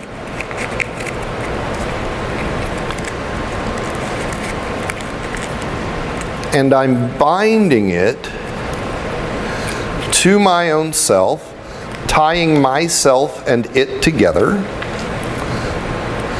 And I might even take it to an extreme of binding that whole thing to the candle that I have already dressed and blessed and done all of this, and you need to decide how many knots, you need to decide why you're doing that many knots, you need to decide what you're tying, and just because I don't know where it just went, I want to make sure that the universe doesn't get it wrong, I might just actually stick my business card in there, if I can. I should have done that at the beginning. Now I have bound these items actually to my candle, showing that they are now tied to me. You don't have to use the candle. And so actual knot magic is taking a string, deciding what you want, and tying the knots in it to represent that you're binding those in your life. Those things aren't passing through your life, they're sticking right where they are. They're staying in that space. You could use it with, like I say, any number of objects or symbols or that sort of thing. So the one that we've got, I want everybody to take, and we're all going to, we'll jump off of money here because we've all got our own stuff that we're wanting. And if you have questions about what it is you're manifesting, speak up because we all learn from each other. Somebody else will have the question that you're the one that's willing to ask. We're all going to take our baby jar candle. We're all going to take our marker and we're going to decide what it is that we're trying to manifest. Maybe you want greater psychic ability. Maybe you're wanting a new house. Maybe you want a new job. Maybe you want more peace in your life. Not everything has to be a material thing that you're manifesting. Some things can be a state of being that you're manifesting in that regard.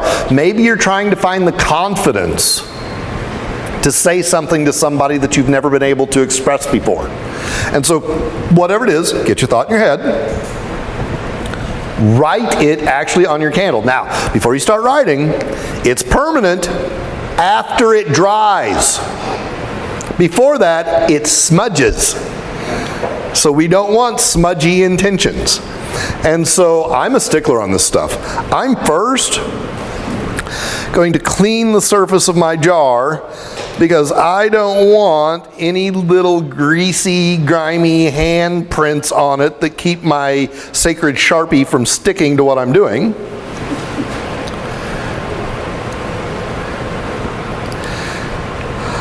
And in using the example that I talked about, because these are the symbols I've got, on the bottom of it, I'm going to put my pentacle, which is the symbol of prosperity in the tarot deck. Can you see my little star? I draw it on the bottom, and I'm going to draw a circle around it, connecting those dots. Now you may put a spiral on the bottom of it to represent that energy radiating out. You might write a word on the bottom of it. You might decide to color in the entire bottom to represent the void that everything is coming out of, that womb of creation. So long as it has meaning to you, it has meaning. And then on the surface of it, I'm going to write what it is that I want. And so I'm going to put prosperity.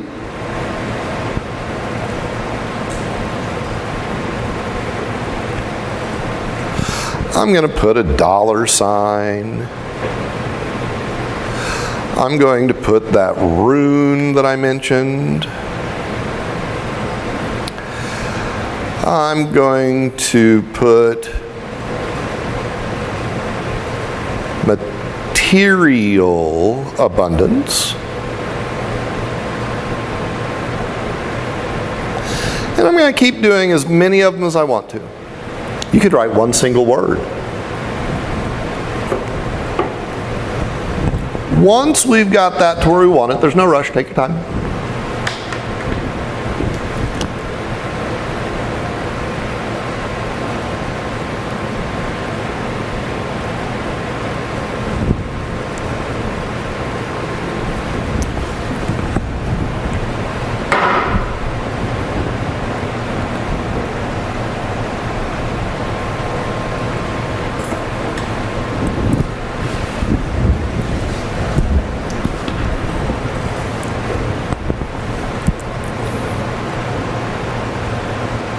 See, now, if you do magical practices right, you get to feel like a kid playing.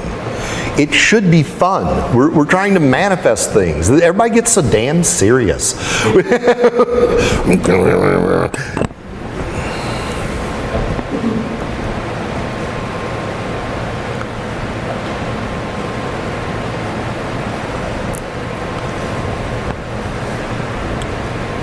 A chance to get their stuff.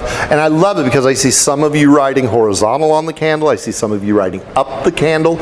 There's not a right or wrong. There's do you.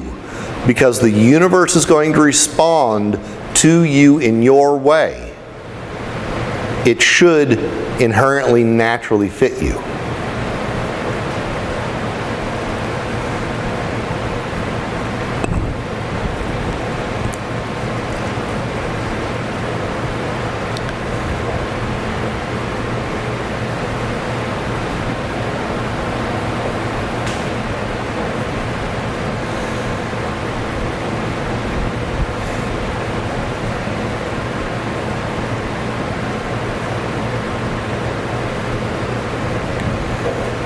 You should see when I have Scott do this.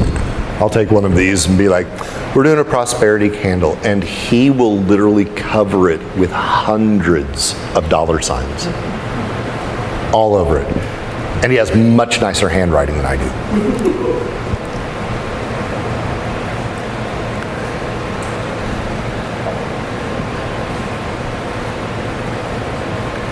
Now, since we're not going to be lighting these, because we'd just be blowing them right back out, you can add to this if you need to later, but for the sake of time. Once you get your words on there, and I just threw a couple on there, I would normally do a whole lot more. I'm just taking the time right now. We're then going to take our knot. And in this sense, we've got our space that we're going to put it. So you're going to imagine what plate or bowl or dish or holder or altar or whatever you're going to put this on at home. You're going to take this, and this represents the energy of the universe this time, because the candle or the place is already representing you. And you're going to put it around, and you're going to start tying what you want to your candle. And so this is the binding, whatever it is that you're looking for to it. And you've got a couple choices here. You can wrap it around and around and around and tie the knots all on one side. You can tie a knot here, take it around and tie, take it there and tie it around. You can get to where there's a knot in all four directions. It's whatever's going to actually work for you. And because I'm using the example I talked about, I'm going to put my bill back there again. And I'm going to tie it, binding it to my candle. And you want to decide how many knots. I practice what's called the 7-direction path, so I'm going to have 7 knots.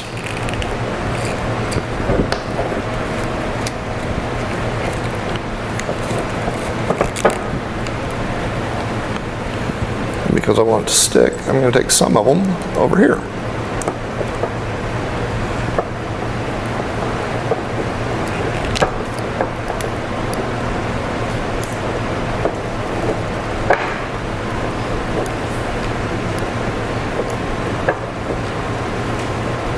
And then when I've got my knots tied,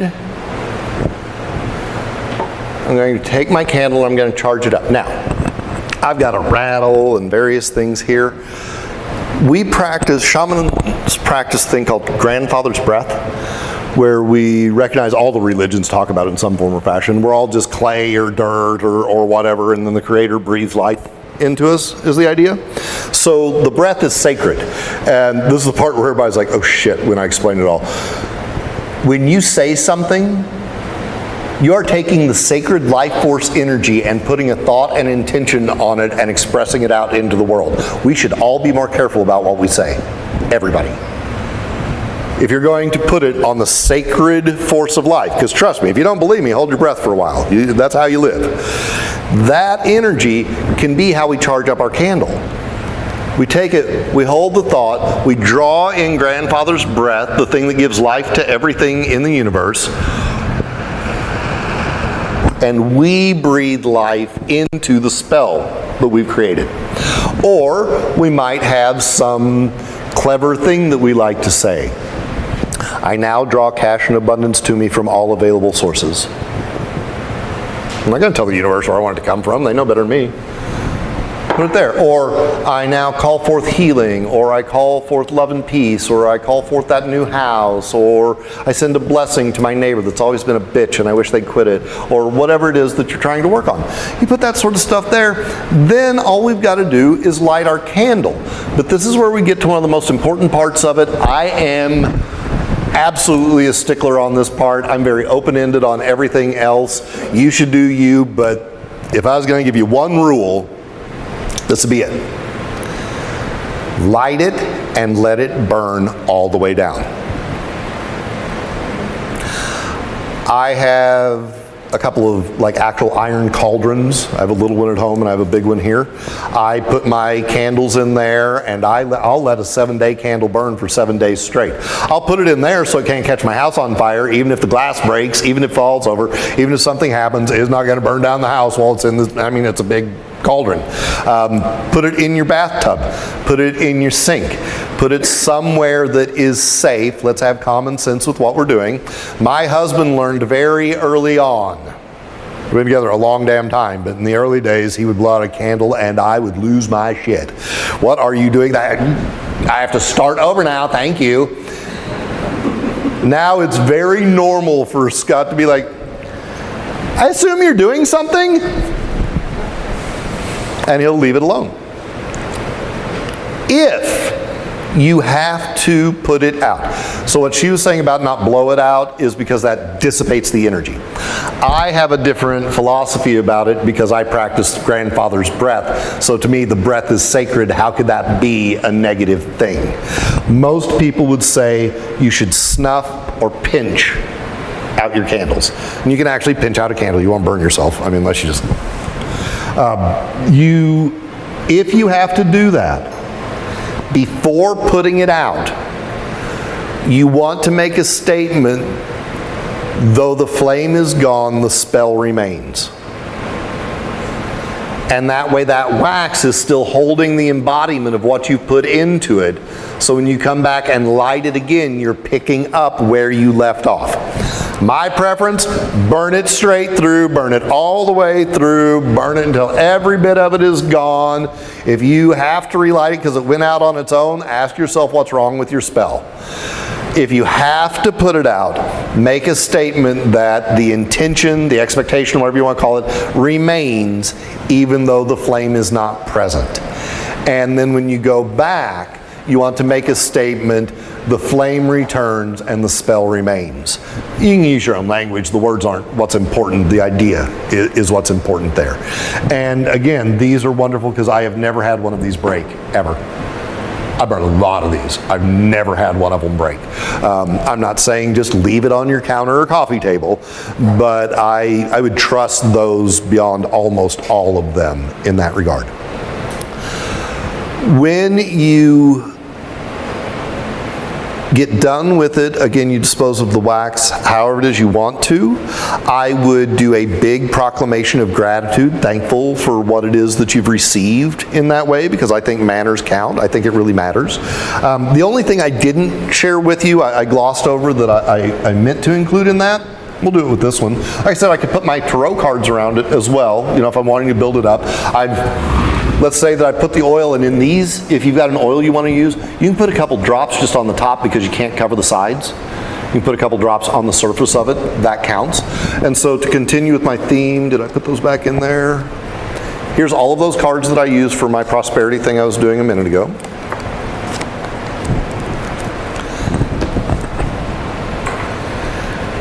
This is my raven, which is one of my totems. It's right there on my arm. Another one on my leg. I will use this as the spirit that I'm calling on to help. And so I might put that to where it's resting right up against it. And the idea is that I use ravens or crows because they're drawn to shiny objects. And if you talk about a money spell, if you go to their nest, there's usually, you'll find a Rolex in their nest. You'll find coins. You'll find all sorts of rings. You'll find all sorts of things in a crow or raven's nest. And so I'll put that there with the idea that while it's burning, the crow is going out and finding what it is I want and bringing it back to me. And it doesn't have to be a crow. It could be anything that you want. This would be me asking my spirit guide to do that exact same thing. You could do it with a picture of a business that you work at, you're wanting that raised, take a picture of the front of the office. Put it right there. That's where you're asking it to come from, because in that moment, where it comes from is part of what matters. And so you want to put it there in that regard. Anything that uses to go out, and then again, chanting, singing, dancing, rattle, drumming, anything like that. And if you don't find yourself good at any of that sort of stuff, just say it out loud or put on a song. I'm wearing out my theme, but I might do this entire thing to Pink Floyd's Money. I might do the whole thing to I want to be a billionaire so freaking bad. I might do any number of songs that embody what it is that I'm wanting in that regard. In this one, and I'm going a very different direction. We're not doing money anymore. I said this for ancestors.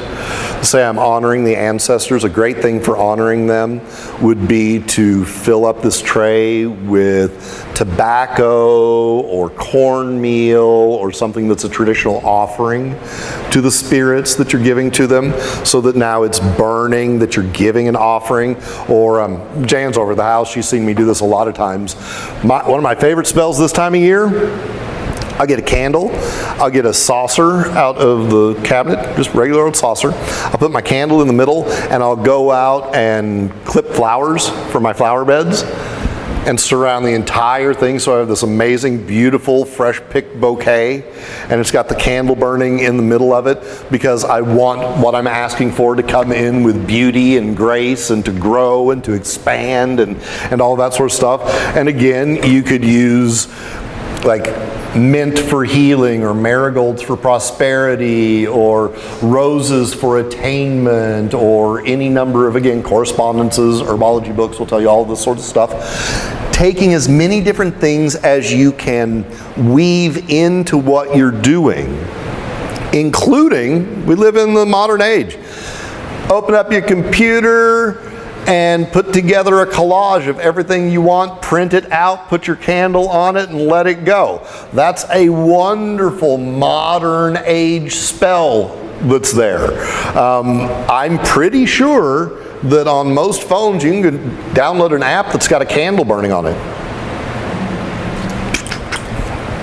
Stare at it for a little while, put that intention there. Now we're doing cyber tech spell work. Why not? It's all energy based. How do you think that phone runs? It runs on energy. And so we're allowing ourselves to tap into all of the different ways we can go about it. And if we place the meaning on it, then it has meaning. Pick the candle type that you want. Decide what color is going to be best for you, even if it's just, ooh, I like that color. Decide how you want to consecrate your candle. Are you going to carve it, draw on it, bind it with a cord? Are you going to put symbols or sympathetic things with it? Are you going to put totems or fetishes or objects? How are you going to charge it up? What are you going to set it on to represent your world that you're bringing it into? And the more things you can put in there, the better. And don't ever lose sight of the fact that you could take a birthday candle, say what you want, blow on it, light the thing, and it's gonna do it. I think the more we put into it, the more we get out of it, because the more of ourself we've invested in what it is that we're wanting. Now, because I tend to be rather extreme and fanatical about everything that I do, one of these, one of the coolest things you could ever do, so it burns down. We've done our whole thing, burned all the way down, right? There's a little metal thing at the bottom, you want to get rid of that. Scrape all the wax out. Get as much wax as you can out. Set it in your sink, hot water running in it, until it totally clears out. Now, I don't care if you drink alcohol or not, but you now have this wonderful shot glass that you can fill yourself up with the intention of what you've done. You can take it and pour yourself water, or you could do whiskey or whatever you're into. And this is a moment where I am completing this spell by celebrating, cheers to that working, and knock one back in that regard. Again, it could be water, milk, I don't care, do you. But now you've got something to where you're able to take that in. That's going to be particularly beneficial for things like healing. You know, if Cindy was like, will you do a healing candle for me? I'd do one like that. I'd clean it up. I'd bring it in with a bottle of water that I charged under the moonlight with a blessing that I put on it. And I'd be like, drink half of one of these a day for the next week, and that's going to continue the spell. You're literally taking that energy into your own self in that moment. And it's just going to dial that up. If you're going to put an oil on your candle to bless it, why wouldn't you also put a little bit behind each ear so it ties you to it, so you're right there with it?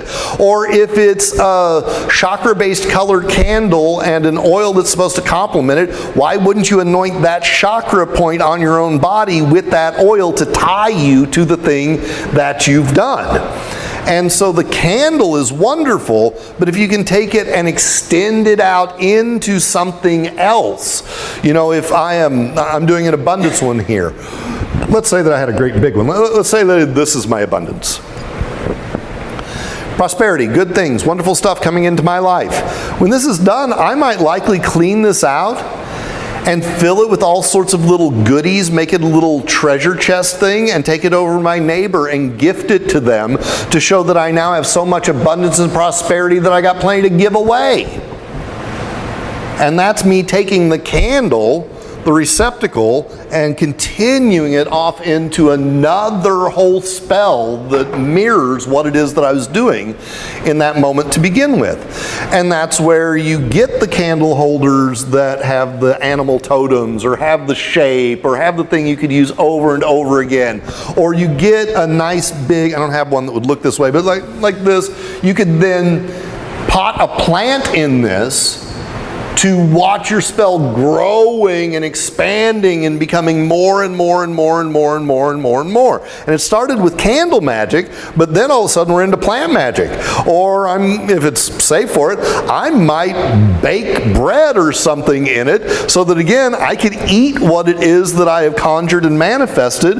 Or if I'm doing the thing where it's me and a friend trying to start a business together, now I'm going to put something in there that we can both communally eat and share. I don't care if it's M&Ms.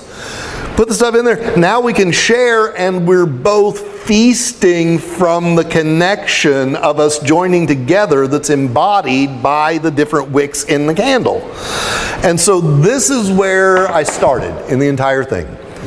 I want you to get it. I don't care if you do any of the stuff the way that I did it here. That's not what matters. I'm not like the boss of all this stuff. It's not, oh, Shane way works and nobody else's does. That's ridiculous. Getting to where, ooh, this means something to me. I really like this kind of candle. For some reason, this really works for me. And, ooh, I think a ribbon would be awesome to put on it. Great.